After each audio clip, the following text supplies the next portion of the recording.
네, 시작을 하도록 하겠습니다.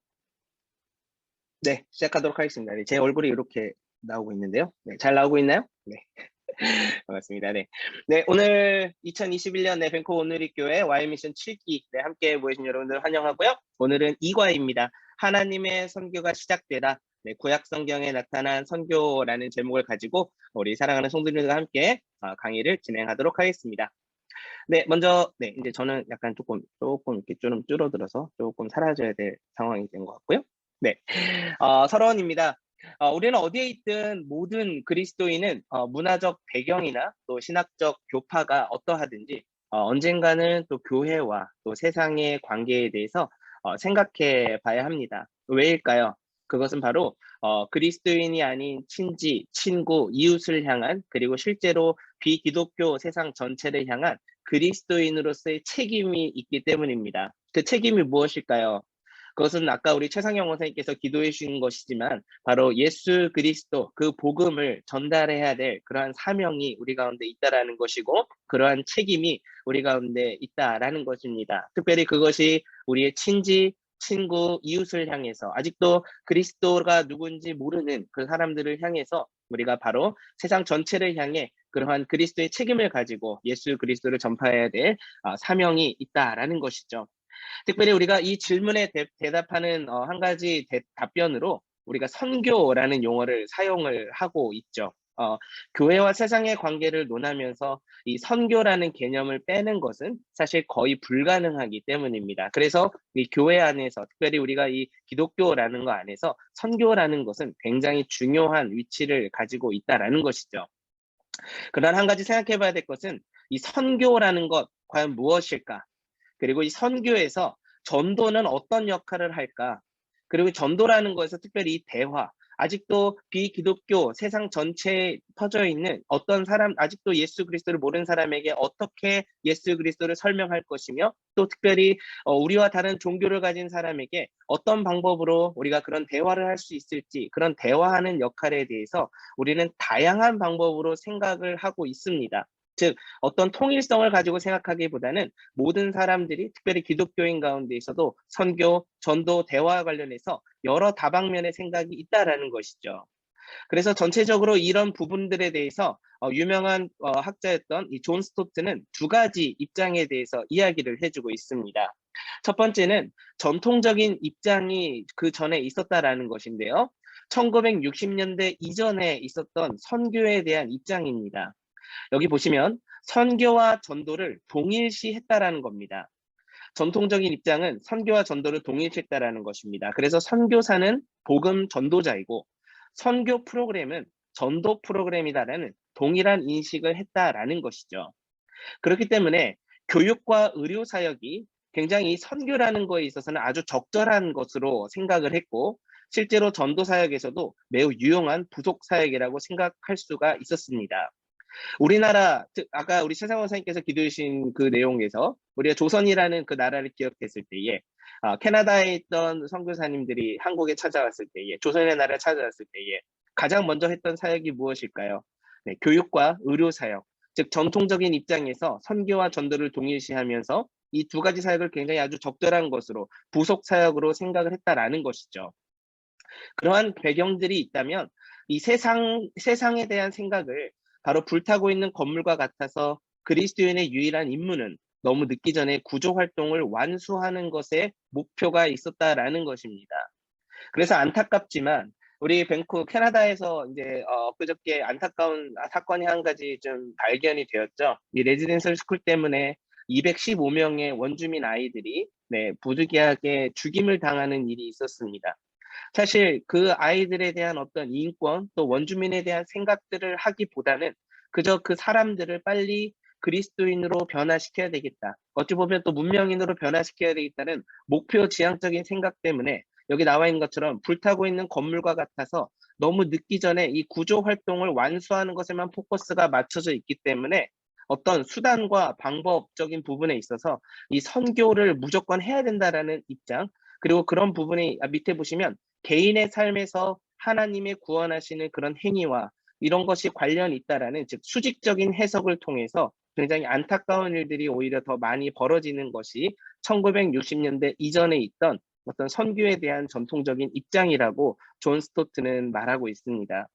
하지만 이런 입장이 어떻게 바뀌었냐? 1960년대 이후에는 이 복음주의적인 운동이라고 볼 수 있죠. 에큐메니컬 운동을 통해서 하나님의 역사의 과정 가운데 일하고 계시며, 특별히 하나님의 선교, 이제 미시오 데이라는 이 하나님의 선교의 목적은 사회적 조화라는 의미에서 이 샬롬을 성취하는 것과 연관되어져 있다라는 생각들의 변화가 일어났습니다. 그래서 어떤 변화가 일어났냐면 인종차별과의 싸움, 그리고 인도적인 노사관계, 그리고 계급 분화의 극복, 지역사회의 개발, 또 특별히 내가 가지고 있는 어떤 사업과 다른 직업 영역에서의 정직과 성실의 윤리 추구가 어찌 보면 새로운 선교적인 방법으로 도래가 되었다라는 것이죠. 그래서 하나님, 교회, 세상의 공식이 아니라 하나님, 그 다음에 교회를 생각하기 전에 먼저 세상을 기억하고 그러한 세상을 우리가 교회가 어떤 역할을 감당해야 될지라고 할 수 있는 이런 공식 주장이 좀 바뀌게 되었다라는 것입니다. 그래서 교회는 이 세상에 대해서 굉장히 진지하게 생각하고 동시대의 사회적 필요에 따라 섬기고자 해야 된다라는 에큐메니컬 운동이 1960년대 이후에 강조되어 왔습니다. 그래서 이것은 어찌 보면 세상의 인간관계와 관련 있는 것으로 보는 이 수평적인 해석이라고 볼 수가 있겠죠. 하지만 에큐메니컬 운동이 일어났다고 해서 이것이 어떤 선교의 모든 것을 대표하고 있다라고 말해주지는 않았던 것 같습니다. 존 스토트는 로잔 운동과 로잔 언약에 있는 내용과 또 남아공 케이프타운에서 있던 그 언약의 발제자로서 발표할 때에 이러한 문제점이 한 가지 발표가 되어진다라고 이야기했는데요. 그 문제점이 지금 뭐라고 이야기하고 있는 겁니까? 네, 여기 밑에 보시는 대로 문제점이 지금 뭐라고 나와 있나요? 바로 더 균형 있고 더 성경적인 길은 없는가라는 부분이었습니다. 이 두 가지 사이에서 과연 균형은 없는 것인가? 그리고 이 두 가지 균형 있는 이 두 가지 의견에서 균형을 가지고 있다라고 했을 때 그 균형을 잡아줄 수 있는 유일한 그것은 무엇일까라는 고민들이 생겨났다라는 것입니다. 그러한 고민에 의해서 나타난 것 중에 하나가 바로 성경이라는 것이죠. 그렇다면 성경에서 선교를 뭐라고 말하고 있는 것인가? 특별히 그 성경 안에서 구약과 신약으로 나눴을 때에 과연 어떤 부분에서 이 선교에 대해서 뭐라고 말하고 있는가? 이 부분에 대한 고민들이 생겨났다라는 것입니다. 그리고 그 고민에 대한 대답을 성경에서 찾아보자라고 존 스토트는 이야기를 했다라는 것이죠. 자, 그렇다면 그 성경의 대답은 무엇인가? 먼저는 우리는 모두 선교가 1차적으로 교회의 본성이 아니라 우리 하나님의 본성에서 나오는 것임에 동의할 수 있어야 한다라는 것입니다. 왜냐하면 중요합니다. 성경을 살아계신 그 하나님이 어떤 하나님이시라는 겁니까? 바로 보내시는 하나님이시다라는 것입니다. 성경의 전체적인 대답은 바로 보내시는 하나님, 그 하나님이 성경의 그 본성을 통해서 우리가 선교에 대한 것을 1차적으로 이해해야 된다라고 말해주고 있다라는 것이죠. 자, 그렇다면 우리가 가장 먼저 기억해 볼 질문이 이것입니다. 구약 성경에도 과연 선교에 관한 언급이 있는가라는 점입니다. 실질적으로 많은 분들에게 이야기를 드려봤을 때에 이 구약에서 선교를 말한다? 이 부분에 대해서는 참 많은 생각을 이렇게 좀 많이 해보지 못하신 경험들이 있다고 듣는 경우가 있었습니다. 왜냐하면 기본적으로 선교라고 했을 때 가장 먼저 기억나는 구절이 어느 구절이신가요? 아마 마태복음 28장에 나와 있는 그 구절이겠죠? 그렇죠?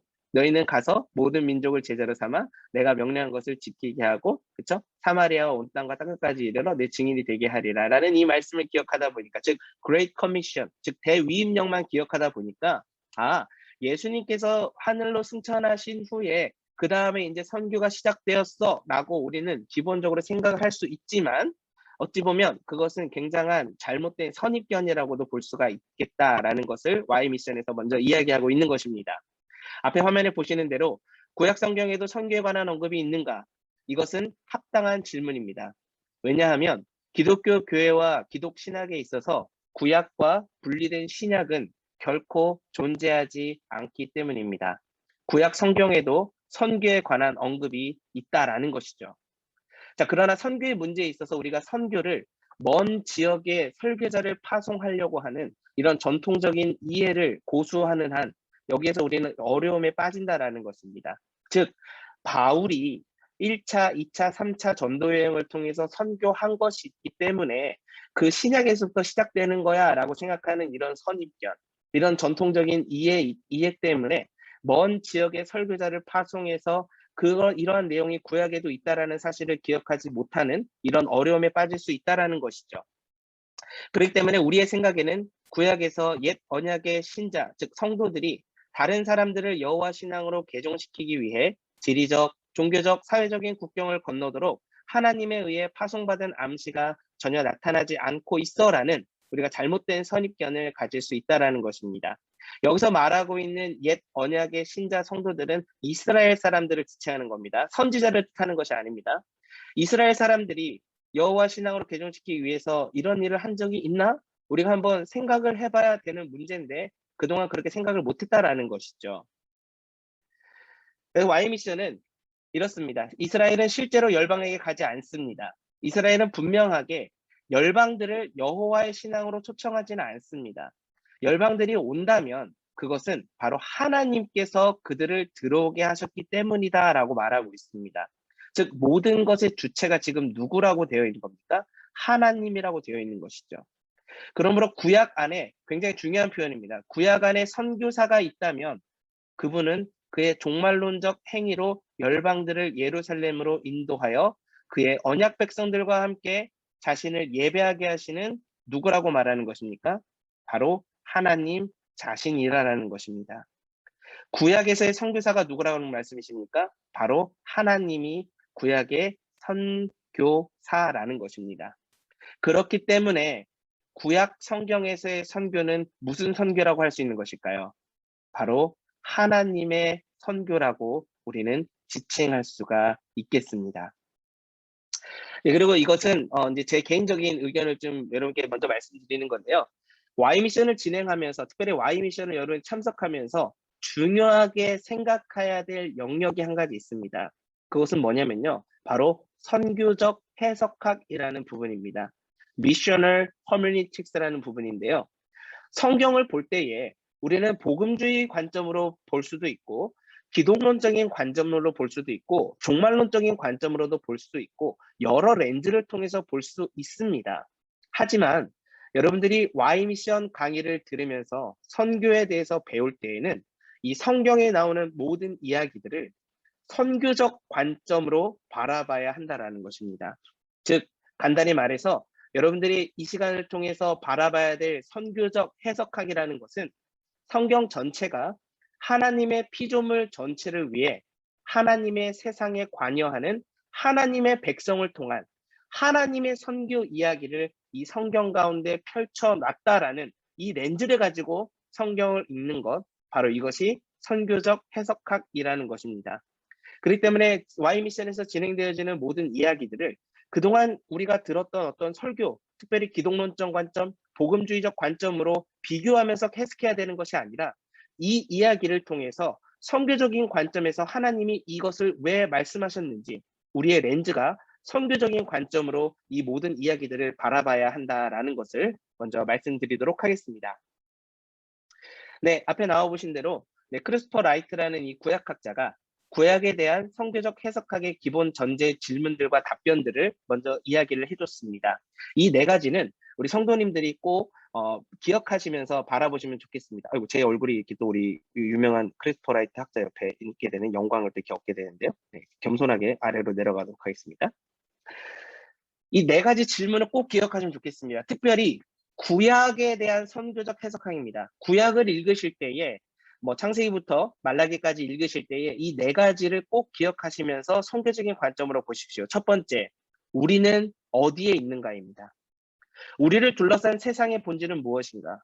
Where we are. 우리는 이 땅에 삽니다. 그곳은 살아계시고 인격적인 한 분 하나님 야훼의 선한 창조물의 일부라는 것이죠. 즉 이 창조 세계, 하나님께서 구약에서 말한 이 창조에 과연 우리는 어디에 있는가? 우리는 이 부분에 대해서 먼저 질문하면서 그 질문의 답변들을 찾아가는 형식으로 구약을 읽어야 한다는 것이고요. 두 번째, who we are. 우리는 누구인가? 인간의 근본적인 본질은 과연 무엇인가? 즉, 크리스토퍼 라이트는 대답합니다. 우리는 이 하나님이 하나님 자신의 형상으로 만드신 인간이면서 하나님의 피조물 중에 하나지만 피조물 중 유일하게 영적, 도덕적 관계와 책임을 지니고 있다라는 것입니다. 우리 성도님들이 꼭 기억하실 것 중에 하나는 이 우리는 누구인가라는 부분에서 하나님께서 어떻습니까? 하나님 자신의 형상으로 만드셨다라는 것입니다. 그리고 다른 피조물들은 하나님께서 말씀으로 지으셨지만 우리는 하나님의 무엇으로 창조되었습니까? 하나님께서 직접 손으로 우리를 창조하셨다라는 것이죠. 그렇다면 우리의 이 모습에 하나님의 어떤 것이 묻어 있다라는 것이겠습니까? 하나님의 지문이 우리 가운데 묻혀 있다라는 것이죠. 지문이 무엇을 상징합니까? 그 사람의 정체성, 그 사람이 어떤 사람인지를 나타내주는 것이 바로 지문 아니겠습니까? 하나님이 어떠한 분이신지 그 지문이 우리에게 묻혀져 있다라는 것, 이것은 우리가 근본적으로 우리의 본질이 무엇인가를 생각해 볼 수 있는 것이라고 볼 수가 있겠죠. 세 번째, 그렇다면 하나님께 지문이 묻혀져 있는 우리, 그리고 우리가 살고 있는 이곳, 과연 무엇이 잘못되었는가? 왜 세상은 그처럼 뒤죽박죽인가? 이것에 대한 답변은 우리가 창조주 하나님께 반역하고 불순종함으로써 지금 삶과 관계와 환경의 모든 차원에서 혼란이 생겨났다라는 것입니다. 이러한 혼란과 여러 가지 잘못된 상황 가운데에서 그렇다면 하나님께서 말씀하시는 그 해결책은 무엇인가 말인가? What do we do? 우리가 무엇을 할 수 있겠는가? 여기서 우리는 한 가지에 봉착하게 되죠. 그것이 무엇입니까? 우리 스스로는 아무것도 할 수 없다라는 것입니다. We can't, but He can. 하나님이 한 백성 이스라엘을 어떤 이스라엘이 뭘 잘했기 때문에 택하셨던 것이 아니라 하나님께서 그 이스라엘을 전적인 은혜로 택하시고 출애굽하셔서 그 백성을 그 자기 백성으로 삼으시고 그런 다음 가장 그 이스라엘 백성에게 첫 번째 했던 말이 무엇입니까? 내가 너를 사랑한다. 나만 바라봐 줄 수 없겠니? 그 십계명의 첫 계명. 너는 나 외에 다른 신들을 내게 두지 말라라고 하는 그 계명처럼 하나님은 우리 가운데 어떻게 우리가 하나님을 경배하고 하나님을 바라봐야 할지 또 그 이스라엘 백성을 통해서 하나님을 발견함을 하나님은 결국 땅의 모든 민족에게 복을 주시는 분이시고 궁극적으로 다시 한번 전체 피조물을 새롭게 하실 그러한 하나님을 우리가 온전히 바라봐야 된다라는 그러한 해결책을 우리가 구약을 읽으면서 성경적인 해석학을 가지고 바라봐야 한다라고 크리스토 라이트가 우리 가운데 말해주고 있습니다. 첫 번째, 가라 그리고 복이 되라 라고 Y미션에서는 이야기합니다. 여러분 무슨 일을 하든지 무엇이 제일 중요하겠습니까? 바로 동기가 바로 서야 과정과 결과도 좋은 법이죠. 군대를 다녀오신 분들은 자주 듣는 말 중에 하나가 무엇입니까? 동기 사랑, 나라 사랑. 네, 하나님 나라의 사랑 무엇이 중요한 겁니까? 동기가 중요한 거죠. 선교사로서 타문화권에 갈 때에도 그래 한번 가보고 싶어 라고 해서 가게 된다면 안타깝지만 실패할 확률이 많습니다. 하지만 그 문화권에 갈 때에 정말 하나님의 마음을 가지고 긍휼한 마음을 가지고 내가 그 땅을 품겠습니다라고 하는 그 거룩한 동기가 있다라면 하나님께서 반드시 붙잡아 주시고 그 땅 가운데 함께 하실 수 있다라는 믿음을 통해서 그 땅에서 온전히 주님의 말씀을 선포할 수 있음을 바라보게 됩니다. 즉 동기가 중요합니다. 그러므로 선교의 동기를 가장 우선적으로 우리는 물어봐야 합니다. 자, 그렇다면 구약 성경에 나타난 선교의 동기는 무엇일까요? 그 동기. 자, 성경을 둘로 나눈다면 구약과 신약이라고 볼 수가 있겠지만 아까 제가 미리 말씀드렸죠. 선교적 해석학적인 관점으로 바라봤을 때에 한 가지 패턴을 우리가 바라보면서 이 성경 전체를 바라볼 수 있습니다. 이렇게 나눠볼 수가 있습니다. 창세기 1장부터 11장, 그 다음에는 창세기 12장부터 요한계시록까지라는 것입니다. 창세기 1장부터 11장까지의 패턴 속에서 창조, 타락, 홍수, 바벨탑 사건에서 계속해서 등장하는 내용이 있습니다. 죄, 심판, 회복이 일어나죠. 여기서 잠시만 제가 한 가지를 잠시만 좀 보여드리면서 공유를 하겠는데요. 혹시 앞에 하얀 화면이 보이시나요? 보시면 오케이 한번 해주시면 좋겠습니다. 하나로 보시면 오케이. 네, 감사합니다. 창세기, 죄송합니다. 네. 창조, 타락, 홍수, 바벨탑이 있죠. 근데 아까 그 세 가지가 뭐라 그랬습니까? 죄가 들어왔고, 심판이 있었고, 회복이 있다라고 했습니다.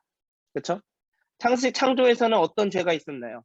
하나님께서 아담을 창조하셨는데 아담과 하와가 선악과를 먹었죠. 그리고 죄를 졌죠. 그 다음에 그것에 대해서 하나님께서 심판하십니다. 에덴 동산에 쫓겨났습니다. 그렇지만 하나님께서 어떻게 하십니까? 가죽옷을 지어주시면서 다시 한번 그 하나님께서 사랑, 긍휼을 베풀어 주시고 회복을 나타내 주시죠. 타락, 가인, 죄를 졌습니다. 그 가인의 죄에 대해서 하나님께서 심판을 하셨습니다. 하지만 그 가인에 대해서도 보호해 주시는 하나님의 회복이 또 있었죠. 홍수, 인간들이 죄를 지었습니다. 하나님께서 노아만 살려주시고 모든 것을 물로 심판하셨습니다. 하지만 하나님께서 노아만을 살려주심으로 다시 한번 회복을 하셨죠. 근데 이제 바벨탑, 이 바벨탑에서 약간 특이한 사건이 일어나죠. 무엇입니까? 바로 인간들이 죄를 졌습니다. 바벨탑을 짐으로. 그런데 이 바벨탑을 지은 사건 이후에 하나님께서 어떻게 심판하십니까? 언어를 혼잡하게 만드시죠. 그러면 이 언어를 혼잡하게 한 다음에 어떤 일이 일어났는지에서 회복의 패턴이 등장을 해야 되는데 회복의 패턴이 등장을 합니까? 안 등장합니까? 등장하지 않습니다. 그리고 무엇이 등장하고 있습니까? 이제는 창세기 12장부터 온 인류를 향한 이 바벨탑에 세웠을 때에 이스라엘 백성들이 바벨탑을 세운 게 아니죠. 그 당시 있던 모든 사람들이 이 탑을 세웠다라고 이야기하고 있는데 그렇다면 이 온 인류를 향한 회복의 말씀이 창세기 12장부터 요한계시록까지 시작이 된다라는 것이죠. 그렇기 때문에 지금 이 창세기 12장에서 나와 있는 이 아브라함, 특별히 12장 1절부터 3절까지 말하고 있는 그 하나님께서 아브라함을 통해 말씀하시고 있는 이 부분은 단순히 아브라함에게만 말씀하고 있는 부분이 아니라 바로 온 인류를 향한 하나님의 회복의 말씀이 시작이 되고 있다라는 것. 그리고 아브라함부터 시작해서 수많은 성경 인물을 통해서 단순히 이스라엘 민족뿐만이 아니라 모든 인류를 향한 하나님의 백성들이 어떻게 회복할지에 대해서 이야기해주고 있다라는 것. 바로 선교적 해석과 관점으로 우리가 이것을 바라볼 수가 있다라는 것입니다. 다시 한번 화면을 공유하도록 하겠습니다.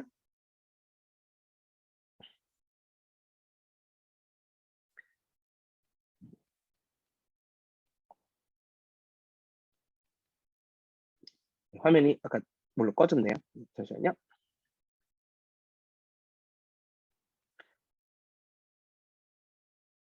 여기까지 왔습니다. 네. 네. 그래서 우리가 중요한 게 무엇입니까? 무슨 일을 하든지 동기가 중요하다라는 걸 말씀드렸고, 네, 한 가지 패턴이 있었다라고 말씀드렸죠. 죄, 심판, 회복이 있었는데 이것을 우리 성교적인 관점으로 전체 성경을 나눌 때 창세기 1장부터 11장까지 한 부분, 창세기 12장부터 요한계시록 이 회복에 나오는 부분이 바로 이 뒷부분이다라고 말씀드렸습니다. 그래서 하나님은 아브라함을 부르심으로 죄와 비참함에 빠진 인간을 구속, 즉 회복하시려는 하나님의 선교를 이때부터 시작하시겠다라는 그 내용이 이제 창세기 12장 1절부터 시작이 된다라는 것입니다. 자, 그렇기 때문에 이스라엘을 선택하셨다라는 것은 다른 민족을 거부하는 것을 의미하지 않는 것이죠. 이것은 오히려 다른 민족들의 유익을 위한 것이다라는 것입니다.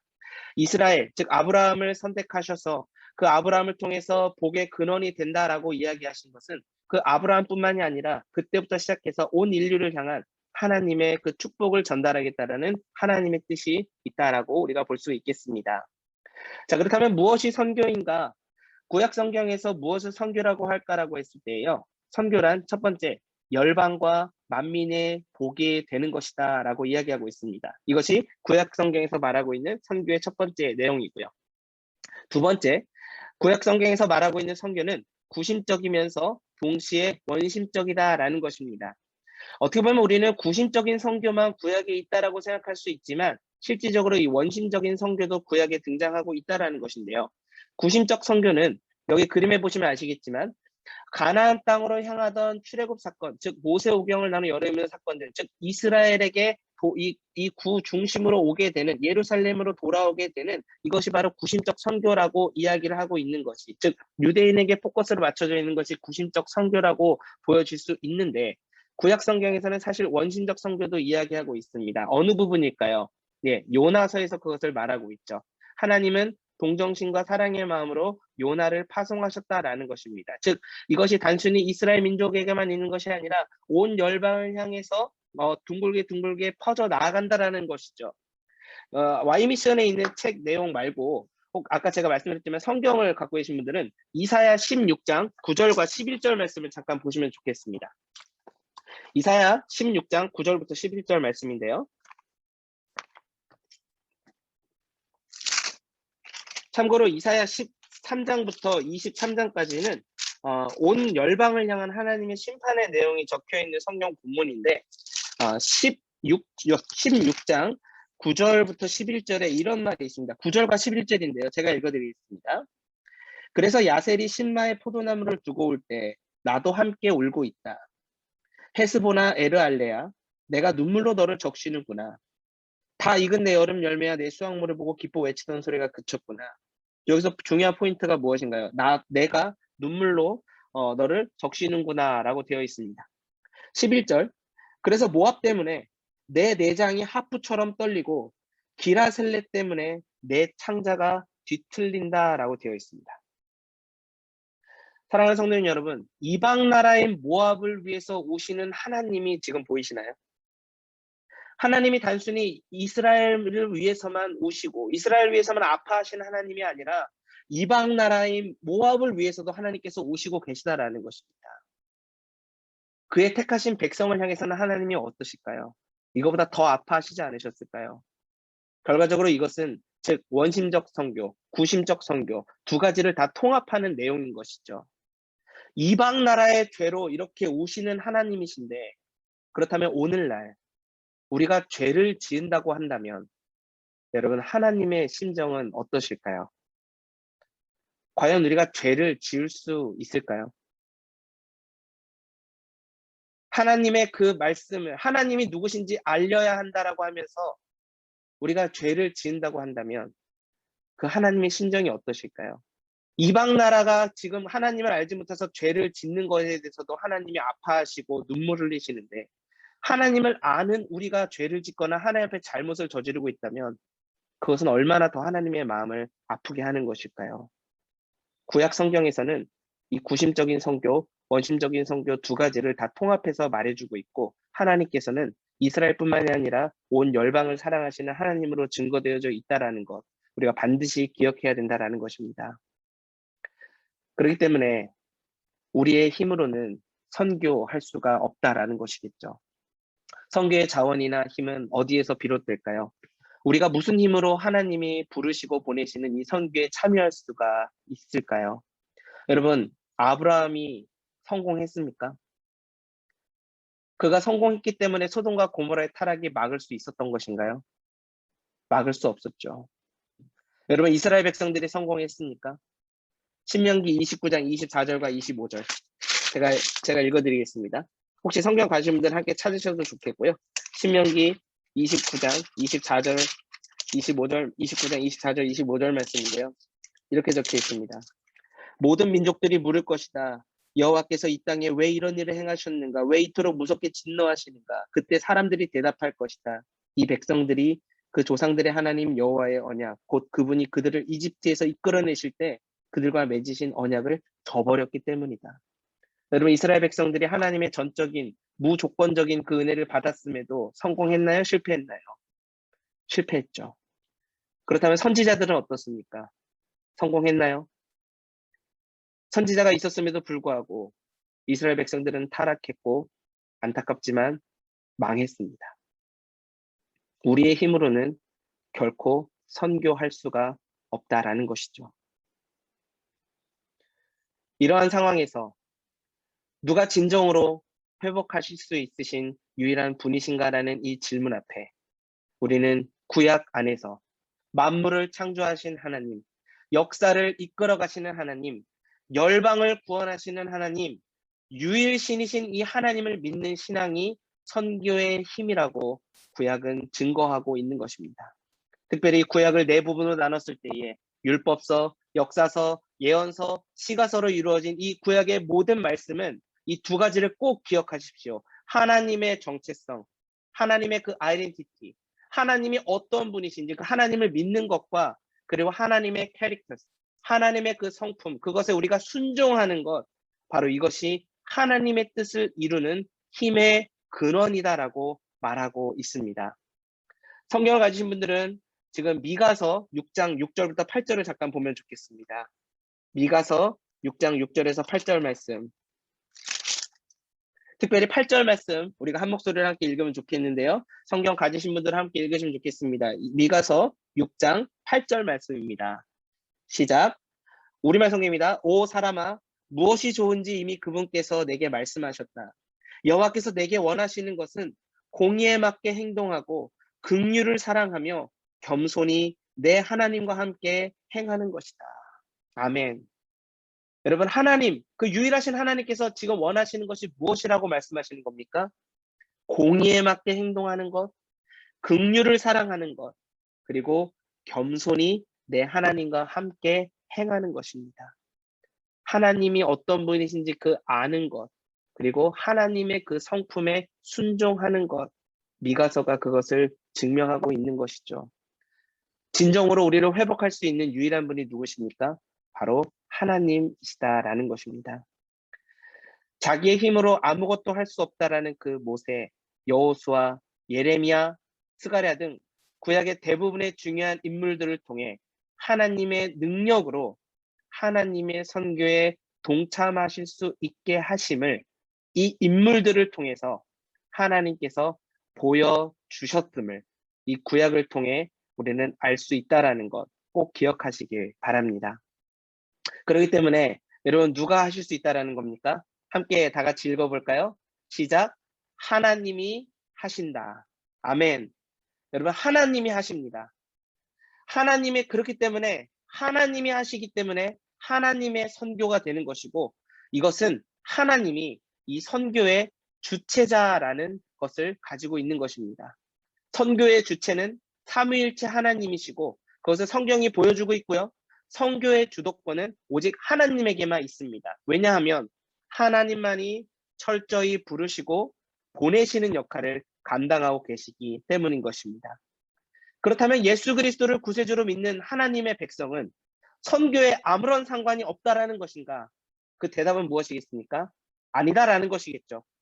우리가 아무런 상관이 없다면 우리가 그러면 선교의 주체이신 하나님과 어떤 관계가 있다라는 것이겠습니까? 우리는 그런 하나님과 아무런 상관이 없는 것이 아닌 존재라는 것이죠. 민수기 3장 12절 13절을 잠깐만 보시면 좋겠습니다. 민수기 3장 12절 13절입니다.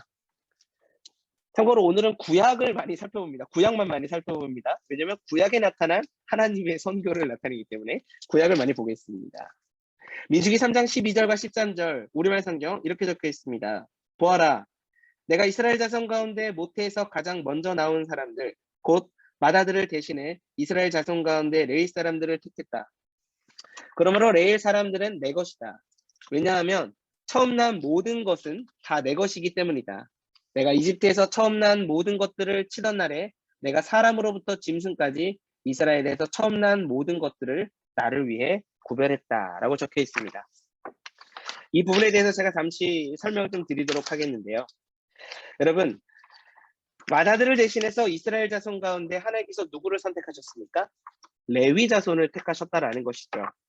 레위 사람들을 선택하기 전에 이집트에서 처음 난 모든 것들을 치던 날에 하나님께서 사람으로부터 짐승까지 이스라엘에서 처음 난 모든 것들을 하나님을 위해 구별하셨습니다.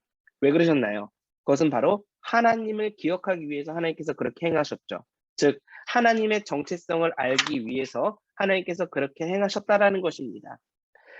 즉 레위인들이 구별받고 레위인들이 선택받았다라는 그 이유는 무엇이냐면 모든 처음 난 것은 하나님께 바쳐줘야 되기 때문에 제사장의 역할을 감당할 그 레위인이 있기 전에는 모든 장자들이 그런 역할을 감당했어야 됐다라는 것입니다. 하지만 그 역할을 누가 감당하는 것입니까? 레위인이 감당해 주겠다라는 것이죠. 그 개념으로 봤을 때에 지금 이 온 열방을 향한 제사장의 역할을 누가 감당해 줄 수 있겠다라는 것입니까? 하나님은 이스라엘 민족을 제사장 민족으로 결정하셨다라는 것이죠. 그렇다면 이것을 잠깐 현대적으로 비교해 봤을 때 이 조각난 세상, 아직도 하나님을 모르는 이 많은 민족들이 있는 이 세상 가운데 현재 세상과 구별되어 예수 그리스도를 믿음으로 그리스도인으로서 살아가는 우리들이 이 선교에 어떤 영향을 주고 있습니까? 과연 우리는 그런 제사장, 왕 같은 제사장이요, 거룩한 나라여 하나님의 소유된 백성으로서 그런 제사장의 역할을 잘 감당하고 있다라고 볼 수가 있겠나요? 하나님이 어떤 분이신지, 하나님의 정체성은 어떤 것인지 알게 하기 위해서 우리에게 그런 역할이 주어졌다라는 게 아니라라는 것입니다. 나의 모습으로 하나님이 어떤 분이신지 드러난다라고 했을 때 나를 믿고 그렇게 하시는 그런 하나님의 사랑과 인격, 그리고 그런 인내가 얼마나 대단하신지, 그런 하나님 중심된 마음이 우리 가운데 필요하다라는 것입니다. 정말 그랬을 때 그런 하나님이 선교의 주체가 되셨을 때 과연 나는 그런 하나님의 선교의 주체에 그것을 감당할 자격이 있는가? 그렇기 때문에 나는 아무런 자격이 없다. 나는 할 수 없어. 나는 아무것도 못해. 라고 이야기를 한다라면 여러분 이것은 굉장히 위험한 발언이 될 수 있다라는 겁니다. 왜요? 하나님께서 하신다라는 것을 의지하는 것이 아니라 나는 아무런 자격이 안 되기 때문에 나는 할 수 없어라는 나에 대한 포커스를 맞추고 선교를 진행할 굉장히 위험한 생각이 될 수 있다라는 것이죠. 구약에서 말하고 있는 그 하나님, 선교의 주체로서의 하나님을 우리가 온전히 의지한다라고 한다면 네 하나님, 저는 할 수 없지만 하나님은 하실 수 있으십니다라는 하나님이 선교의 주체시고 하나님의 선교에 대해서 하나님께서 하실 것에 대해서 저는 확실합니다. 하나님께 순종하기로 결정합니다라는 이러한 믿음의 고백이 우리 가운데 넘쳐날 때에 우리는 오히려 하나님께서 하신다라고 우리의 삶을 통해 증거할 수가 있다라는 것입니다. 자, 구약이 말하는 선교. 제가 앞에 한 6가지 말씀을 좀 적어 놨었는데요. 이 말씀을 이제 빨간색 가로로 되어 있는 부분을 좀 보시면 여러분들이 거기다 적으시면 좋겠습니다. 1번, 신명기 10장 14절에 나와 있죠. 하늘과 모든 하늘의 하늘과 땅과 그 위의 만물은 본래 내 하나님 여호와께 속한 것이로되. 이건 개역 개정입니다. 두 번째, 이스라엘의 하나님 여호와여, 주는 천하 만국의 홀로 하나님이시라. 주께서 천지를 만드셨나이다. 세 번째, 나는 모든 육체의 하나님이라 내게 할 수 없는 일이 있겠느냐. 네 번째, 내 구속자는 이스라엘 거룩한 이시라. 그는 온 땅의 하나님이라 일컬음을 받으실 것이라. 다섯 번째, 세상을 심판하시는 이가 정의를 행할 것이 아니니까. 여섯 번째, 하나님은 온 땅의 왕이십니다. 여러분, 이 6가지 내용이 공통적으로 말하고 있는 게 무엇일까요? 하나님의 선교를 쓴 크리스토 라이트는 그의 책에서 이렇게 말하고 있습니다. 구약 어디를 들여다보든 이스라엘의 야훼 하나님이 온 땅에 혹은 온 민족에 혹은 온 인류에 유일하신 보편적 하나님이라고 단언하는 본문들을 우리는 손쉽게 찾아볼 수가 있습니다. 야훼 하나님은 모든 것을 만드셨고 모든 것을 소유하시고 모든 것을 다스리시는 분이시다라는 것이죠. 즉 위에 나와 있는 6가지 성구들은 모두 토라, 또 역사서, 선지서, 시편, 시가서에서 발췌한 것입니다. 이처럼 야훼의 유일성과 보편성은 구약 신앙의 토대를 이루는 원리가 되는 것이고 이는 또한 신약 기독교의 신앙과 예배, 즉 선교의 토대를 이룬다라는 것입니다. 그렇기 때문에 이 구약에 나와 있는 하나님의 유일성과 보편성을 인정하지 않고 선교에 대해서 그저 신약에서만 시작되는 거라고 생각을 하게 된다면 그것은 굉장히 위험한 선입견이 될 수도 있다는 것이죠. 기억하십시오. 하나님의 유일성과 보편성은 구약 신앙의 토대를 이루는 원리이고 이것은 신약 기독교의 신앙과 예배, 선교의 토대를 이룬다라는 것입니다. 자, 그렇다면 역사서부터 하나님을 살펴보도록 하겠습니다. 역사서. 하나님의 강하심을 전파하라라는 것이죠. 여호수아부터 사사기, 룻기, 사무엘상하, 열왕기상하, 역대상하, 에스라, 느헤미야, 에스더까지 역사서에 나와 있는 하나님은 하나님의 강하심을 전파하라는 이 구약의 메시지가 전달되고 있다는 것입니다. 역사를 주관하시는 분은 누구신지 우리는 살펴볼 수가 있고요. 하나님이 열방을 향해 그 어떤 신보다도 강한 신인지 우리는 이 역사서를 통해 알 수 있다는 것입니다. 그리고 다음과 같은 점에서 도저히 비교할 수 없는 분으로 묘사된다는 것이죠. 사무엘하 7장 22절, 약속을 지키시고 자신의 말씀을 성취하는 것에서 예레미야 말씀, 특히 창조에서 나타나는 그 능력과 지혜에서, 또 시편에서는 그 하늘의 모임에서, 다시 한번 예레미야에서는 나라를 다스리시는 것에서, 미가서에서는 죄를 사하시고 허물을 용서하시는 것에서, 그리고 마지막 이사야에서는 그의 백성을 위한 구원의 능력에서 도저히 비교할 수 없는 유일한 그 하나님으로 구약에서 묘사가 되고, 특별히 역사서에서 그것이 증명되고 있다는 것입니다. 즉 야훼 하나님 같은 분이 없기 때문에 모든 민족은 궁극적으로 그분을 유일하게 참되신 하나님으로 예배해야 한다는 것입니다. 이것이 위대한 진리로서 구약의 선교적인 차원이 되겠습니다. 다음은 율법서입니다. 토라.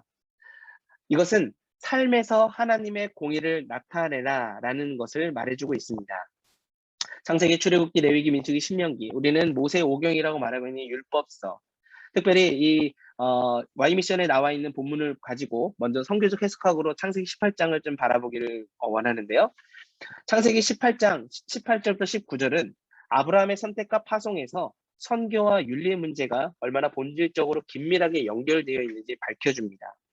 여러분들이 이제 여기서부터 아까 제가 말씀드렸던 선교적 해석학 관점으로 이 창세기 18장 내용을 좀 바라보실 텐데요. 먼저 소돔, 지금 소돔이 나와 있는 이것은 심판 아래에 있는 세상의 모델 역할을 지금 하고 있다라고 보시면 되겠습니다. 창세기 18장 외에도 만약에 성경을 읽으시다가 소돔이라는 부분이 나온다라고 하신다면은 선교적 해석학인 관점을 가지고 지금 이것은 세상에 관련된 내용과 뭔가 연관지어서 하나님께서 말씀하시신 부분이 있는 것인가? 라고 우리가 질문하면서 읽어야 된다는 것입니다. 자, 세 번째, 그것은 또한 아브라함이 부름받고 거주하던 세상의 일부였다라는 것이죠. 그러기에 소돔은 아브라함이 가라고 명령받은 땅에 있었으므로 그것은 어떤 의미에서 그의 선교 배경, 즉 선교적 소명이 담겨져 있는 그 땅이었다라는 것입니다. 하나님은 아브라함과 사라에게 오셔서 함께 식사를 하시죠. 왜냐하면 하나님이 평원에 자리한 그 두성 위에 있는 언덕에서 살고 있는 이 노부부, 즉 아브라함과 이 사라 안에서 인류 역사를 위한, 즉 온 인류를 향한 하나님의 선교 목적 전체를 보셨기 때문입니다. 여기서는 아브라함이 중심되어서 이야기 가운데 중심되어 보이지만 실제로 선교적 해석학인 렌즈를 가지고 이 내용을 바라본다면 실제로 이렇게 선택하시고 진행하시는 분이 누구라고 하는 겁니까? 바로 하나님이시다라는 것을 우리가 발견할 수 있다는 것이죠. 그리고 하나님은 18장 20절과 21절에서 소돔과 고모라에 대한 부르짖음이 크고 그 죄악이 심히 무거워서 여러분 내려와서 조사하기로 하신다는 겁니다. 어떤 패턴이 지금 반복되고 있냐? 아까 말씀드렸죠. 바벨탑 사건 이후에 하나님께서 회복의 역사를 어떻게 이루실 건지 보여주신다고 하셨는데 똑같이 바벨탑 사건에서도 하나님이 내려오셨습니다. 그거 마찬가지로 하나님께서 지금 내려와서 조사하기로 하신다라는 것이죠. 자, 그러자 아브라함이 어떻게 합니까? 중동 지역에서 밀고 당기며 흥정하는 모습을 보여주고 있죠. 여기에서 가정하는 내용이 하나 있는데요. 그것은 무엇입니까? 하나님은 굉장히 가혹한 재판관으로 설정이 되어 있고 아브라함은 그런 하나님과 점점 흥정을 하면서 이 애누리를 조금 더해가면서 50명, 40명, 30명 이렇게 더 가벼운 벌을 이끌어내고 있다라는 것입니다. 자, 그런데 여기서 아브라함의 예상과는 다르게 하나님은 아브라함의 어떤 제안에도 머뭇거리지 않고 흔쾌히 받아들이시는 모습을 보여주고 있죠. 세상과는 다른 방법의 하나님의 거래가 선교적 해석학을 가진 상태에서 현재 본문을 읽는 우리에게 보여야 한다라는 것입니다. 그것은 바로 하나님의 선교를 위해서 아브라함에게 자신의 속마음을 털어놓으신 그 하나님은 우리가 처음에 바라던 것보다 훨씬 자비로우신 그런 하나님으로 이 가운데 준비가 되어 있다라는 것입니다. 다시 한번 말씀드리겠습니다. 아브라함의 예상과는 다르게 아브라함의 그 제안이 어떻습니까? 머뭇거리지 않고 흔쾌히 다 받아주시죠. 세상은 어떻습니까? 50명이라고 이야기하면은 오히려 더 크게 이야기해가지고 자기가 원하는 것을 끌어내는데 하나님이 원하시는 것을 끌어낸다라는 분이 아니시다라는 것이죠. 하나님은 하나님의 선교를 위해서 아브라함에게 오히려 자신의 모든 것을 털어놓으시면서 처음에 바랐던 것보다 훨씬 더 자비로우실 준비가 되어 있다라는 것을 보여주고 계신다라는 것입니다. 그렇기 때문에 이 이야기의 결론은 소돔처럼 겨우 10명의 무죄한 사람조차 찾아볼 수 없는 그 성을 불쌍히 여겨 그 성의 모든 남자들이 롯의 문가에 모이고 실로 마지막 한 사람까지 전부 다 모이지만 어떻습니까? 그 가운데 심판이 임한다라는 것이죠. 그렇기 때문에 선택, 윤리, 선교의 세 부분으로 나누는 것은 죄, 심판, 축복의 패턴이 계속해서 반복되어지는 것을 나타내주고 있고 소돔과 같은 세상에서 거룩한 삶으로서 윤리적 삶을 보여줄 때 하나님이 부르신 이 선택, 즉 아브라함의 중보 기도와 선교의 목적, 즉 하나님의 선교라고 할 수 있는 그 하나님의 공의가 나타남이 이 가운데 완수되어서 보여진다라는 것입니다. 그렇기 때문에 하나님께 영광과 복이 되는 선교는 입으로만 복음을 선포하는 것이 아니라 중요합니다. 바로 행함과 삶의 방식, 즉 윤리적인 삶과 그리고 공의로운 삶, 이것을 보여주는 것이라고 말하는 것이다. 우리는 단기 선교나 장기 선교를 갈 때에 이러한 삶을 그 땅에서 살아내야 하는 것입니다. 그렇다면 우리가 이것에 대해서 이렇게 고백할 수가 있겠죠. 어떻게 고백할 수 있겠습니까? 창세기 18장 19절 말씀을 우리가 이렇게 고백할 수 있습니다. 이렇게 적혀 있긴 합니다. 내가 아브라함을 선택한 것은 아브라함이 그의 자녀와 그의 집안 자손들에게 명해 여호와의 길을 지켜 의와 공의를 실천하게 하기 위한 것이다. 그리하여 나 여호와가 아브라함에게 말한 것을 그를 위해 다 이루고자 하는 것이다. 이 부분에 대해서 이런 하나님의 공의와 하나님의 행하심을 실천하기로 결정한 우리에게 하나님께서 왜 우리를 선택하셨냐? 하나님 왜 우리를 선택하셨습니까? 라는 그 질문에 하나님께서 뭐라고 대답하십니까? 내가 여기 아브라함에 한번 우리 본인의 이름을 넣어 보십시오. 내가 김진우를 선택한 것은 김진우가 그의 자녀와 그의 집안 자손들에게 명해 여호와의 길을 지켜 의와 공의를 실천하게 하기 위한 것이다. 그래야 나 여호와가 김진우에게 말한 것을 그를 위해 다 이루고자 하는 것이다. 여러분, 이 말씀에서 중요하게 나와 있는 것이 무엇입니까? 하나님께서 선택하셨고, 하나님께서 그것을 지키게 하셨고, 하나님께서 말한 그것을 오히려 우리를 위해 하나님께서 사용해 주셨다. 그리고 그것을 통해 하나님께서 이루시겠다라는 하나님의 선교, 하나님의 주체, 하나님께서 모든 것을 하셨다라는 것이 이 가운데 드러난다라는 것입니다. 세 번째, 그런 하나님의 행하심을 우리가 찬양하고 또 그러한 하나님의 삶을 살아냈을 때에 우리가 어떻게 하나님 앞에 그 기쁨을 표현할 수 있겠습니까? 그 기쁨의 표현이 등장하고 있는 게 바로 시가서라고 볼 수가 있겠죠. 모든 열방이 하나님 앞에 돌아왔을 때 어떻게 하나님께 찬양할 수 있는지, 예배할 수 있는지 그것을 대표적으로 보여주는 선교의 모습이 적혀 있는 것, 바로 그것이 시편이다라는 것입니다. 열방과 족속들이 뜨거운 열정으로 하나님의 위대하심을 찬양하고 예배하고 기도함으로써 하나님을 영화롭게 하는 것, 구약의 시편이 대표적으로 보여주고 있는 바로 선교의 모습이다라고 우리가 볼 수 있겠다라는 것이죠. 세계 열방과 만민이 하나님의 은혜와 사랑과 평화를 체험하고 시와 찬미와 기도로서 하나님을 향해 예배하도록 하는 이런 선교야말로 여러분 지상 최대의 사건이 아니고 무엇이겠습니까? 그 날이 오기를 우리가 기도함으로 주님 앞에 함께 나아가는 그런 귀한 우리의 삶이 되시기를 먼저 주님으로 간절히 축복합니다. 이제 마지막입니다. 선지서. 네, 이 부분은 제가 잠깐만 이 부분을 잠깐만 멈추고요.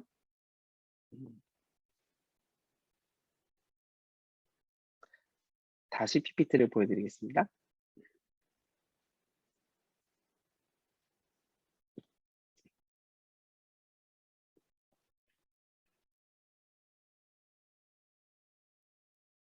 아니, PPT가 꺼졌네요. 잠시만요.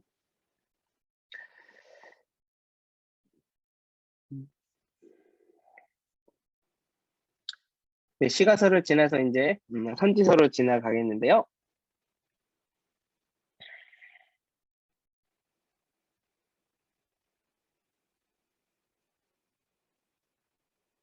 네, 됐습니다.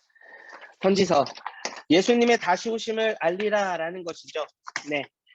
우선은 선지서라고 봤을 때 우리 선지서를 두 가지로 나눌 수 있습니다. 먼저는 대선지서와 이제 소선지서로 나눌 수 있는데요. 두 개의 차이는 이것입니다. 무언가 이사야, 예레미야, 에스겔, 다니엘까지 무언가 대단한 일을 했기 때문에 대선지서가 아니라 분량이 많기 때문에 대선지서로 구별하고 있는 것이고요. 또 소선지서는 그렇다면은 왜 소선지서라고 말하고 있는 것이겠습니까? 네, 분량이 적기 때문에 그냥 구분하기 위해서 소선지서라고 분류하고 있습니다. 아마 이사야 강의를 들으셨던 분들은 기억을 하시고 계시는 거죠? 네, 선지서 구별할 때 처음에 제가 개론할 때 말씀드렸고요. 네, 이 선지서는 예수님의 다시 오심을 알리는 부분입니다. 먼저 죄에 대한 심판과 함께 궁극적인 희망을 선포하죠. 가장 중요하고 결정적인 선포는 구세주 메시아의 오심에 대한 것입니다. 그러므로 열방이 하나님께 돌아와서 하나님을 예배하도록 촉구하는 이 사명이야말로 하나님을 높임에 있어서 가장 중요한 일이다라고 볼 수가 있습니다. 이사야 61장 1절부터 3절은 예수님이 공생애를 시작하실 때 회당에서 이 말씀을 읽으시고 자신에게 이루어졌다라고 전하셨습니다. 자, 그런데 여러분, 누가복음 4장 18절과 19절을 보시면 여러분들이 아마 많이 아실 거예요. 이 부분 예수님께서 이사야 말씀을 인용해서 선포하신 말씀이지라고 알고 계시는데 예수님께서 이사야 61장 1절부터 3절의 내용 중에 한 가지 부분을 빠져서 말씀하십니다. 누가복음 4장 18절 19절 잠깐 보시겠습니까? 처음으로 신약을 찾아보긴 하지만 누가복음 4장 18절 19절 네, 하나님께서 뭐라고 말씀하셨는지 아까 제가 불렀던 이제 찬양과 연결이 되어 있는데요. 찾으시면서 제가 한번 읽어드리겠습니다. 주의 영이 내게 내리셨다. 이는 하나님께서 내게 기름을 부으셔서 가난한 사람들에게 복음을 전파하도록 하기 위해서다. 하나님께서는 포로된 사람에게 자유를, 못 보는 사람들에게 다시 볼 수 있음을, 억눌린 사람들에게 해방을 선포하기 위해 나를 보내셨다. 주의 은혜의 해를 선포하도록 하기 위함이다. 라고 적혀 있습니다. 자, 그런데 이사야 61장에 보시면 뭐라고 적혀 있냐면 61장 3절에 1절 2절 제가 읽겠습니다. 주 여호와의 영이 내 위에 있으니 이것은 여호와께서 내게 기름을 부어 가난한 사람들에게 좋은 소식을 전하게 하려는 것이다. 그분이 나를 보내셔서 마음이 상한 사람들을 감싸주고 포로에게 자유를 선포하고 갇힌 사람은 풀어주고 2절 주의 있게 보십시오. 여호와의 은혜의 해와 우리 하나님의 보복의 날을 선포하며 슬퍼하는 모든 사람들을 위로하게 하셨다. 예수님께서 잠깐 건망증에 빠지신 건가요? 아니죠. 이거는 의도적으로 예수님께서 무언가를 말씀하시지 않으셨다라고 우리가 생각해 볼 수가 있는 부분인 것입니다. 예수님께서 왜 이 부분을 얘기 안 하셨을까?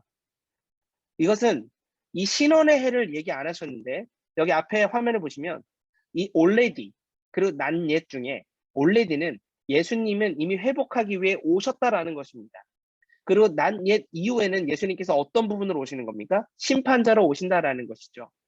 그렇기 때문에 하나님의 선교 안에서 예수님이 오셨을 그때에는 이미 전달된 복음을 받아들여야 하는, 즉 이때는 예수님께서 오셨기 때문에 은혜의 해가 된다라는 것입니다. 그렇지만 예수님께서 이제 하늘에 올라가셨고 다시 재림하실 때에는 그때는 은혜의 해라는 것입니까? 어떤 해가 된다라는 것입니까? 바로 신원의 해가 된다라는 것이죠. 즉, 옛 이후의 때는 심판이 주어진다라는 것을 우리는 알아야 한다라는 것입니다. 그렇기 때문에 하나님은 선지자를 통해서 하나님의 성품과 하나님의 뜻을 계속해서 대신 전달하게 예언하신 것이고 그로 인해서 열방이 하나님을 알고 하나님의 구원을 받아 하나님의 나라 백성이 되는 그 희망의 비전을 받고 구원받기를 원하셨다라는 것입니다. 그렇기 때문에 구약 안에서는 많은 부분이 심판에 대해서 이야기하는 것처럼 느껴지지만 실질적으로는 궁극적인 희망, 그 예수 그리스도가 우리 가운데 왔을 때에 어떤 일이 일어나는지 그 은혜가 실질적으로는 구약 안에 더 많이 드러나고 있다라는 것. 그렇기 때문에 이미 예수님께서 이제는 오시지 않았습니까? 그리고 오신 예수님이 하늘로 올라가셨고 이제는 우리가 이것을 전달할 선교자의 책임을 가지고 그 신원의 해, 예수님께서 다시 재림하시는 그때에 이제는 그 심판이 주어졌을 때에는 더 이상의 기회가 없고 그 기회가 있기 전에 우리는 선교자의 책임으로 예수 그리스도를 그 복음을 전달해야 될 그러한 마음이 바로 책임이 이 구약을 통해서 이미 우리는 알게 되고 그것을 우리는 기억해야 된다라는 것. 이 구약의 선지자에서 이것을 말해주고 있다라는 것입니다. 그렇게 했을 때 이 네 가지, 즉 역사서, 시가서, 율법서, 또 선지서까지 구약 안에서 우리는 충분히 하나님의 선교로서 우리는 어떠한 사명을 감당하고 어떠한 책임을 가지고 하나님의 성품을 증거해야 하는지 우리는 알 수 있다라는 것이죠. 다시 한번 말씀드리겠습니다. 구약 안에서도 충분히 우리는 하나님의 선교로서 어떠한 사명을 감당하고 어떠한 책임을 가지고 하나님의 성품을 증거해야 되는지 알 수 있다라는 것입니다. 신약에서만 선교적 사명이 있다라고 생각하는 그런 선입견에서 우리는 벗어나야 한다라는 것입니다. 그렇기 때문에 교회가 접목해야 될 구약 선교를 현대 교회에 적용할 경우 어떤 모습을 띠게 될 수 있을까요? 그리고 구약의 선교가 오늘날 교회에 주는 의미는 무엇일까요? 먼저는 이것입니다. 바로 선교는 하나님의 선교라는 것입니다. 기억하십시오. 하나님의 선교라는 것입니다. 그리고 두 번째, 그러한 선교의 내용은 무엇입니까? 바로 열방의 복이 되라는 것입니다. 그리고 이런 선교의 힘과 원동력은 어디에 기초하고 있다는 것입니까? 신약에만 기초하는 것이 아니라 바로 구약에 기초된 하나님의 그 계시, 모든 말씀에 그것이 중심되어 있다는 것입니다. 그렇기 때문에 이러한 선교는 그 선교의 주체자이신 누구에게 영광 돌리게 하는 것입니까? 하나님께 영광 돌리게 하는 것이고, 이것은 구약 안에서 진정한 Great Commission, 우리 가운데 주어진 놀라운 사명으로 존재할 수 있다라는 것입니다. 아브라함의 언약 백성인 교회는 열방의 복과 좋은 소식을 전하고 평화를 선포하며 구원의 소식을 전하라는 이 소명의 공동체였고 바로 선교 공동체였다라는 것입니다. 다시 한번 말씀드리겠습니다. 아브라함의 언약 백성인 이 교회는 열방의 복과 좋은 소식을 전하고 평화를 선포하며 구원의 소식을 전하라는 소명의 공동체요, 바로 선교 공동체라는 것입니다. 그렇기 때문에 우리가 구약 안에서 하나님의 선교를 충분히 발견할 수 있는 것이고 구약에 나타난 하나님의 선교에 관련해서 우리는 그 하나님의 그 목적, 하나님의 뜻을 알 수 있다라는 것입니다. 우리가 함께 이사야 43장 10절부터 13절 말씀 다 같이 읽어보면 좋겠습니다. 앞에 화면을 참조하시면 좋겠고요. 소리 내서 읽지 않으셔도 됩니다. 지금 여러분들이 계신 그곳에서 한번 이 말씀을 같이 읽으면 좋겠습니다. 특별히 Y미션 책에서는 10절부터 12절까지 말하고 있었는데 제가 봤을 때는 13절까지 말하는 게 더 좋습니다. 왜냐하면 그 이 하나님과 비교할 분이 과연 어디 있겠습니까? 하나님께서 하신다고 하는데 과연 누가 이걸 막을 수가 있겠습니까? 그 하나님을 우리는 찬양하고 그 하나님의 선교에 우리는 참여하는 것만으로도 우리는 하나님께 감사와 또 하나님의 그 놀라우심을 선포할 수밖에 없는 것입니다. 이사야 43장 10절부터 13절까지 말씀 앞에 화면을 참조하시면서 우리 한 목소리로 함께 읽도록 하겠습니다. 시작. 여호와의 말씀이다. 너희가 내 증인들이다. 내가 뽑은 내 종이다. 내가 너희를 뽑은 것은 너희가 나를 알고 믿고 내가 하나님임을 깨닫게 하려는 것이다. 나보다 앞서 만들어진 신은 없으며 나 이후로도 없을 것이다. 내가 바로 여호와다. 나밖에는 구원자가 없다. 내가 나타냈고 구원했고 선포했다. 너희 중에는 그렇게 한 이방신이 없다. 너희가 내 증인들이다. 여호와의 말씀이다. 그렇다. 나는 태초부터 하나님이었다. 어느 누구도 내 손에서 건져낼 사람이 없다. 내가 하는 일을 누가 막겠느냐. 아멘. 사랑하는 밴쿠버 온누리교회 Y미션 7기에 참석하는 모든 성도님 여러분, 우리 성도님들이 바로 하나님의 증인들입니다. 이것을 누가 말씀하고 계시는 겁니까? 그 어느 누구도 건져내지 못하는 딱 한 분만 하실 수 있는 그 하나님. 그 하나님께서 오늘 우리 가운데 너희가 내 증인들이다 라고 말씀해 주십니다. 그렇다면 오늘 누가 하나님의 증인이 되어서 이 하나님의 선교에 동참하시겠습니까? 기도하겠습니다. 이 시간 함께 기도하실 때에 하나님의 그 선교, 하나님께서 주체하시는 주체자 되시는 그 선교에 하나님 그동안 제가 무언가를 하려고 했었던 마음들이 있었다면 이 시간 다 내려놓습니다.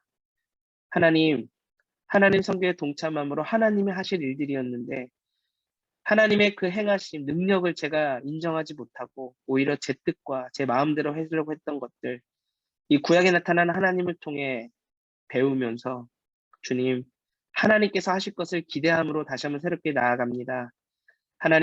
하나님의 선교에 동참하는 이 시간, 하나님의 선교에 한 발짝 내딛을 수 있도록 도와주시고 이끄시는 분이 하나님을 기억하오니 하나님, 제가 그 하나님의 선교에 동참할 수 있는 그런 특권 허락 주심에 감사하고 무엇보다 그 하나님을 믿는 하나님의 백성으로서 이 땅 가운데 살 수 있도록 도와주셔서 감사합니다. 하나님, 이런 저와 늘 함께 해주셔서 감사하고 그런 하나님의 선교에 동참하기를 결정합니다. 하나님, 이런 나의 마음의 결심이 결코 변치 않고 주님 앞에 진실되어 나아갈 수 있도록 하나님 나의 마음을 붙잡아 주시옵소서. 나의 생각을 붙잡아 주시옵소서. 나의 모든 것들이 하나님의 그 놀라운 계획 속 안에서 온전히 참여하고 주님 앞에 동참할 수 있도록 주여 도와주시고 역사하여 주시옵소서라고 우리가 여러분이 있는 그 자리에서 이 내용을 기억하시면서 다같이 통성으로 주님 앞에 기도하며 나아가도록 하겠습니다. 함께 기도하겠습니다.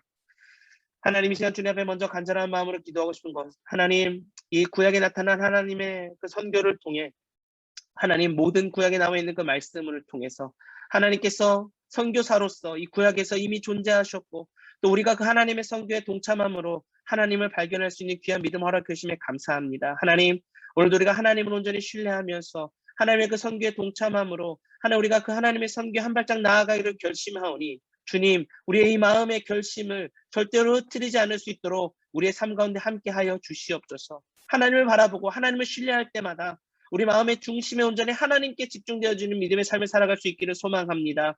하나님, 구약에 나타나 있는 하나님의 이 모든 말씀들을 우리가 기억하면서 우리를 기억하시는 하나님을 온전히 바라보며 신뢰하오니 하나님, 주님의 충만한 은혜로 우리와 함께하여 주시옵소서. 고맙고 감사하신 사랑의 하나님 아버지, 다른 그 무엇보다 온전히 하나님을 신뢰하고 하나님을 바라보면서 특별히 구약에 나타난 그 하나님의 선교에 부르심 또 보내심 그 모든 주체가 하나님이심을 우리가 발견할 수 있도록 도와주셔서 감사합니다. 하나님, 우리가 선교를 그냥 막연히 생각하는 인생이 되는 것이 아니라 정말 내 삶에 한번 도전해보고 또 그것을 통해 하나님께 헌신된 믿음의 삶을 살아가기로 결심해보는 놀라운 믿음의 귀한 발걸음이 나타날 수 있는 그런 우리 모든 성도님의 삶이 될 수 있도록 역사하여 주시옵소서. 우리 교회가 선교 공동체로서 또 하영조 목사님의 그 목회 철학을 바탕으로 선교 정신을 바탕으로 우리가 온 열방 가운데에 온 누리 가운데 하나님의 그 말씀을 전하고 특별히 전도자의 사명, 선교자의 사명을 감당할 수 있는 교회로 부르신 것에 감사합니다. 하나님, 우리가 그 말씀을 잊지 않고 하나님 날마다 주님의 그 소명을 기억하면서 살아가오니 우리의 모든 심령 가운데 하나님 중심된 말씀을 가지고 하나님의 주체된 이 선교에 우리가 동참함의 기쁨으로 나아갈 수 있는 우리의 모든 삶이 될 수 있도록 주께서 역사하여 주시옵소서. 예수님의 이름으로 기도합니다. 아멘. 네, 감사합니다. 네, 수고하셨습니다. 수고하셨어요. 제가 생각해보니까 질의응답 질의응답을 시간. 안 했네요. 네. 이게 질의응답 안 하려고 빨리 끝내버린 것처럼 제가 이렇게 된 것 같아서 죄송한데요. 네, 제가 많이 부족하지만 네, 질의응답하는 시간을 갖도록 하겠습니다. 시간 너무 많이 된 것 같아서 좀 죄송하고요. 네, 질문 주시는 분은 어떻게 되나 이렇게 반응을 해주시나요? 이렇게 뭐 질문하시겠다라는 반응해 주시는 건가요? 네.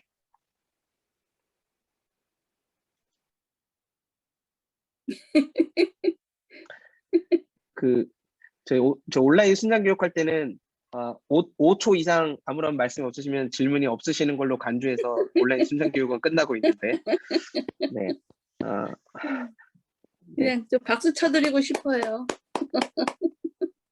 네.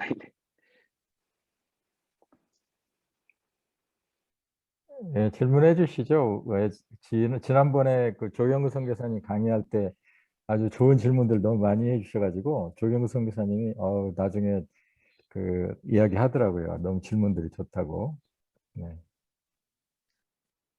아니, 목사님이 숨도 안 쉬고 설교하셔갖고, 말씀하셔갖고, 지금 이 정리가 개개인적으로 필요한 것 같아요. 그래서 아무 말도 못 하시는 것 같아요. 네, 제가 끝나고는 오늘 하였던 PT를 다 드리도록 하겠습니다. 네, 그러니까 너무 걱정하지 마시고, 혹시 못 적으신 분들이 있으시면 다 나눠드릴 테니까요. 네, 걱정 안 하셔도 될 것 같습니다. 네. 저 질문이 하나 있어요. 네, 레베카 원사님, 네. 예. 이제 왜냐면 그 창세기 18장을 이렇게 하시면서 저는 아브라함의 중보 기도를 요즘 많이 생각하고 있거든요. 네. 근데 이제 저에게는 이제 믿지 않는 친정 가정에 대한 친정 가정에 대한 중보 기도를 이제 많이 하고 있거든요. 참 마음이 많이 아파서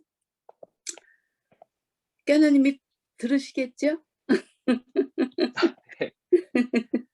예, 그래서 이제 왜냐하면 이제 아직 큰 오빠가 믿지를 않으시고 이게 유교 사상이 아주 깊이 이렇게 젖어 있는 분이셔서 이제 참 언제 예수님을 믿고 이렇게 하늘나라를 가실까 이제 그런 그 염려의 마음이 참 많아요. 그래서 그냥 저는 아무것도 할 수 없으니까 중보기도만 하거든요. 예, 그래서 그 강의를 들으면서 제 생각나는 게 저희 친정 큰오빠였어요. 예, 네. 아주 감사합니다. 네. 권사님 말씀해 주셨을 때 제 마음에 들었던 내용 중에 하나는 그 친지를 생각하는 그 마음을 가지고 기도하신다라고 말씀하셨는데 제가 그 마음이 바로 중보기도의 마음인 것 같습니다. 아브라함이 그 당시 때 기도했던 그 마음이 어땠을까라고 생각했을 때에는 본인은 소돔과 고모라 땅에 살지 않았지만 그 땅에 있는 그 죄악이 마치 나의 죄악인 것처럼 함께 하나님 앞에 호소하면서 요청하는 기도를 한 것이라고 볼 수가 있겠잖아요. 그렇기 때문에 중보기도의 가장 중요한 즉 인더 갭, 즉 그 갭 사이로 우리가 들어가서 기도해야 된다라고 했을 때에는 권사님께서 이미 그 친지의 마음을 가지고 그 마음의 그 긍휼한 마음을 가지고 하나님과 아직 하나님을 알지 못하는 그 사이에 들어가서 그것을 연결시켜주는 기도를 하고 계신다라는 사실만으로도 아브라함처럼 지금 기도하고 있다라고 말씀을 드릴 수가 있겠습니다. 아멘. 네.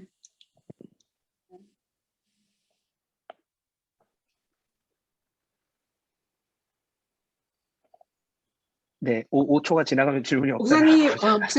목사님 질문이 네, 있는데요. 이효정 원사님. 네, 네. 이효정 원사님. 네.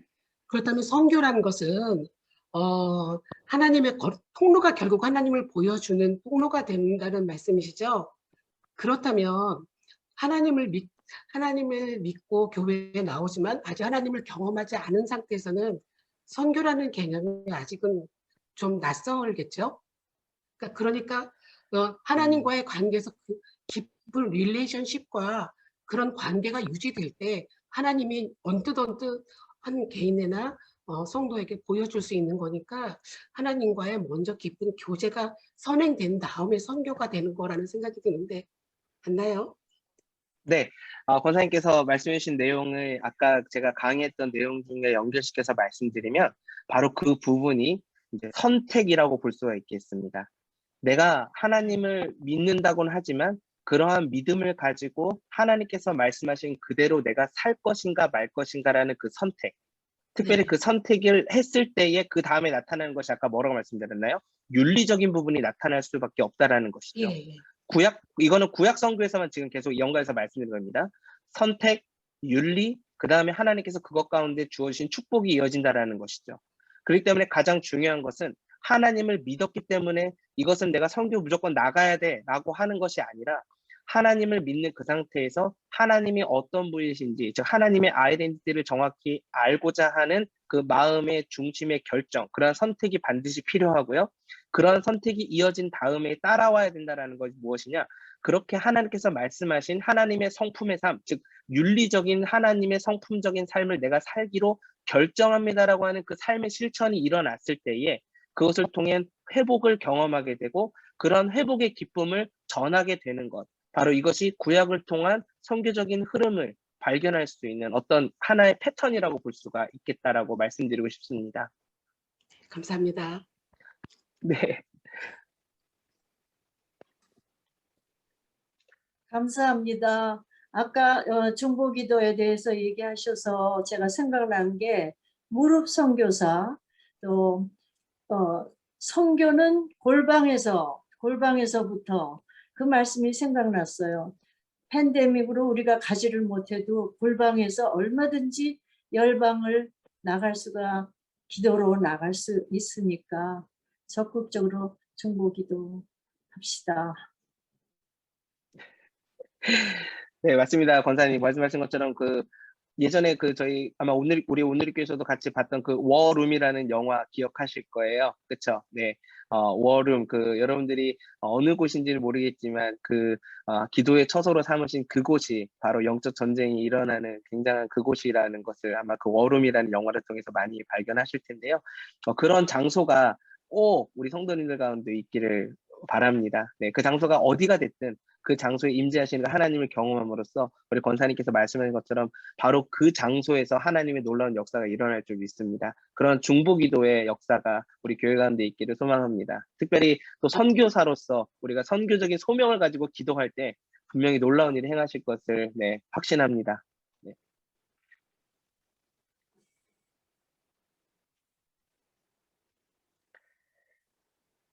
네, 평소에는 제 아내가 굉장히 촌철살인 같은 질문을 많이 하는데 오늘은 꿀먹은 벙어리처럼 가만히 이렇게 있네요. 네. 아마 집에 가서 엄청 많은 질문하지 않을까 생각을 해보면서 네.